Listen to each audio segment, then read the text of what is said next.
উৎসা, এই দেখ কালকের কটা ফুচকা বেঁচে আছে। ফুচকা? ভাতেতে আলু সেদ্ধ দেওয়া আছে? অল্প একটুই পড়ে আছে। তাহলে চলো এটা দিয়ে চুরমুর বানিয়ে নেই। আমার তোরা ফুচকা পাটিতে ফেন্ডে দেই, মুচমুচে ফুচকা তুলো। প্রথমে ফেন্ডে নিলাম শসা, গাজর, টমেটো কুচি, তাতে দিয়ে দিলাম বাদালে কিছু আলু সেদ্ধ, বাড়িতেই পড়েছিল তাই আলু সেদ্ধ আর ধনে পাতা, লঙ্কা কুচি দিয়ে দিল। এরপরে ওপর থেকে টমেটো সস আর তেঁতুল জল তোমরা ছড়িয়ে দেবে। চাট মশলা দিয়ে চুরমুর মেখে তোমরা নেবে।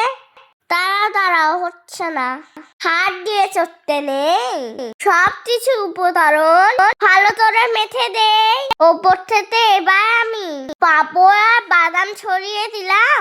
বেশি করে ভুজিয়া ছড়িয়ে চুরমুর মুখে পুরে দিলাম। ভিডিওটি দেখার জন্য সবাইকে ধন্যবাদ।